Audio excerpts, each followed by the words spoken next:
మోకాల నొప్పులకు ఎటువంటి సర్జరీ లేకుండా ఎపియాన్ పెయిన్ క్లినిక్ అందిస్తున్న అత్యాధునిక చికిత్స.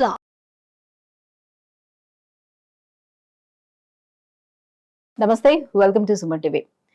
ఇటీవల కాలంలో మనం చూసుకున్నట్లయితే క్యాన్సర్స్ అనేవి బాగా పెరిగిపోతూ వస్తున్నాయి. సో మనకి ఇంతకు ముందు తెలిసేవి జస్ట్ లైక్ బ్రెస్ట్ క్యాన్సర్ అనేది లేడీస్లో వస్తూ ఉంటుంది, సర్వైకల్ క్యాన్సర్ గురించి.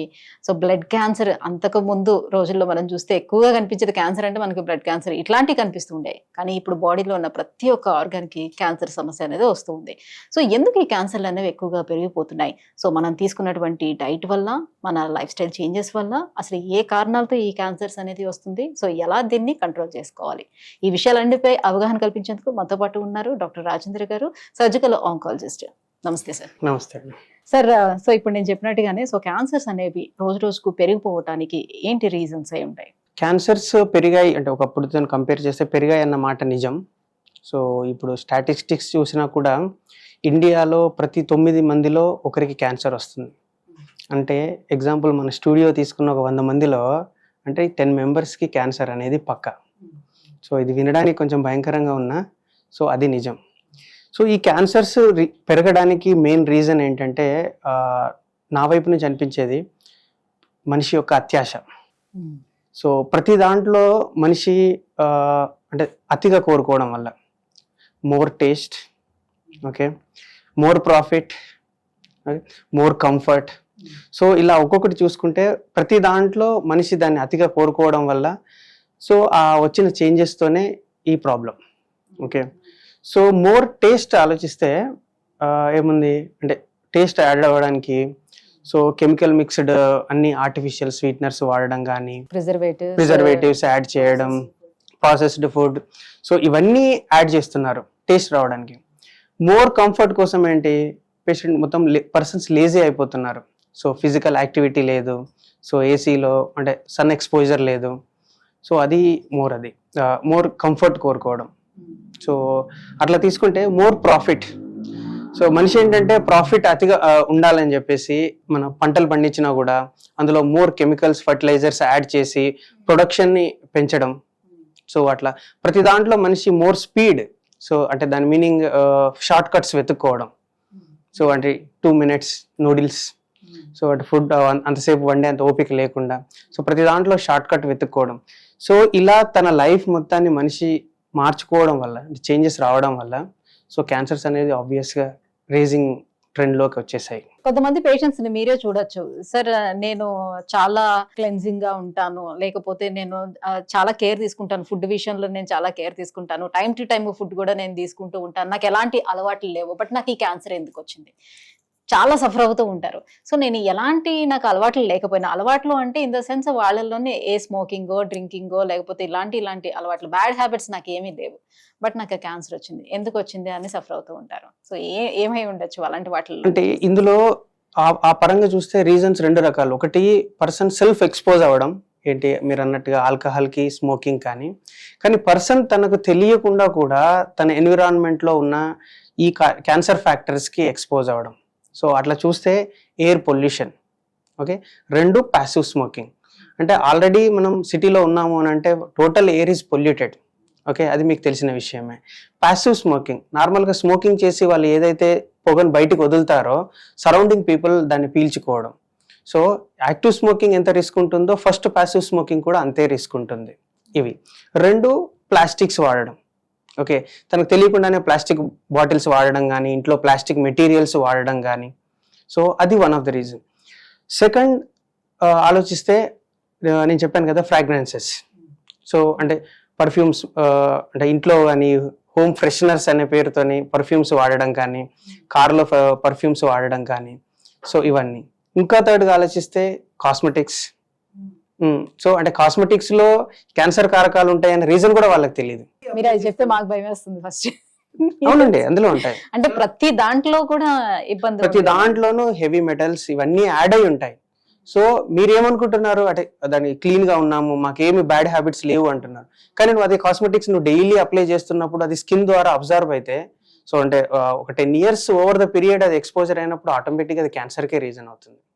సో ఇట్లా అంటే మనకు తెలియకుండానే మనం క్యాన్సర్ కారకాలకు ఎక్స్పోజ్ అవ్వడం అనేది చాలా జరుగుతుంది మన surrounding. That is one main reason. Second reason family history ఇచ్చి రావడం. సో అది సెకండ్ రీజన్. సో ఇప్పుడు మనకి పొల్యూషన్ వల్ల అని అన్నారు. ఇప్పుడు నార్మల్ గా స్మోకింగ్ అయితే నేను అవాయిడ్ చేసుకుంటాను, లేకపోతే మానుకుంటాను, ఏదైనా జరగచ్చు. బట్ ఈ పొల్యూషన్ రోజు రోజు పెరుగుతుంది తప్పితే తగ్గడం లేదు. దీని నుంచి నేను దానికి ఎక్స్పోజ్ కాకుండా ఉండడం అనేది అసాధ్యం అవుతుంది కదా. సో ఎలా మనల్ని మనం రక్షించుకోగలుగుతాం, ఎలా ప్రొటెక్ట్ చేసుకోగలుగుతాం? అంటే మనం నివసిస్తున్న ప్రదేశం కానీ, మన వర్కింగ్ స్పేస్ కానీ, సో మోస్ట్లీ ఈ మన పొల్యూషన్ ప్లేస్కి కొంచెం దూరంగా ఉండడం చూసుకోవడం బెటర్. సో అంతకు మించి మనం ఇందులోకే వచ్చేసి దాని నుంచి మనం ప్రొటెక్షన్ అంటే యాక్చువల్లీ ఆల్మోస్ట్ ఇంపాసిబుల్ అనే చెప్పాలి. బట్ వీలైనంత పాసిబుల్గా మాస్క్ పెట్టుకోవడం కానీ, సో లేకపోతే అంటే రూమ్లో ఎయిర్ ఫ్రెషనర్స్ ఉంటాయి, ఎయిర్ ఫ్రెషనర్స్ మస్ట్ క్లీన్, అవి ఫిల్టర్స్ ఉంటాయి కదా, సో అవి పెట్టుకోవడం కానీ, సో అట్లా మినిమల్ అవి తీసుకోవచ్చు. ఇప్పుడు క్యాన్సర్ అనేది ఏ క్యాన్సర్ అయినా కూడా అప్పటికప్పుడు ఇప్పుడు ఈ నెలలోనూ వచ్చింది లేకపోతే నెక్స్ట్ మంత్ లో మనకు బయటపడుతుంది అనేది ఉండదు కదా. మన శరీరంలో ఎప్పటి నుంచో అది బాగా వేస్తూ కొన్ని సంవత్సరాల తర్వాత అది బయటపడుతుంది. సో ఈ లోపే మనం ఐడెంటిఫై చేయడానికి ఏమైనా అవకాశం ఉంటుందా? ఎలా తెలుసుకోగలుగుతాం, మనల్ని మనం ఎలా ప్రొటెక్ట్ చేసుకోగలుగుతాం అంటారు?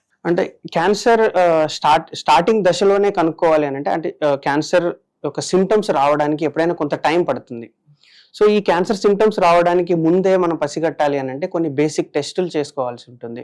సో దాన్నే స్క్రీనింగ్ అంటాం.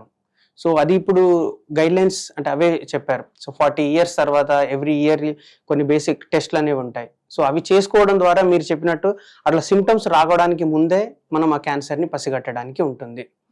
సో అలా కాకుండా ఒకవేళ సిమ్టమ్స్ స్టార్ట్ అయిన ఎర్లీ దశలోనే కనుక్కోవడం ఎలా అంటే కొన్ని బేసిక్ ఫీచర్స్ అంటే ఏం తెలియకుండానే వెయిట్ లాస్ అయిపోవడం కానీ, సో అంటే ఫుడ్ అపటైట్ అంటే ఆకలి లేకపోవడం కానీ, అటువంటి కొన్ని బేసిక్ సిమ్టమ్స్ అంటే కామన్ లక్షణాలు అనేవి అన్ని క్యాన్సర్లకు చెప్పొచ్చు.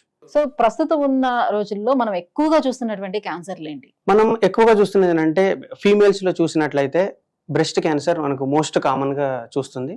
అది కాకుండా గర్భాశయ ముఖద్వార క్యాన్సర్ అంటాము, సర్వైకల్ క్యాన్సర్, ఈ రెండు మనం ఫీమేల్స్ లో మోస్ట్ కామన్ గా చూస్తున్న క్యాన్సర్స్. అదే మేల్స్ లో అబ్జర్వ్ చేస్తే లంగ్ క్యాన్సర్ అనేది డ్యూ టు స్మోకింగ్, రెండు ఓరల్ క్యాన్సర్ ఇండియాలో, అదే ఫారెన్ లో అయితే ప్రోస్టేట్ క్యాన్సర్.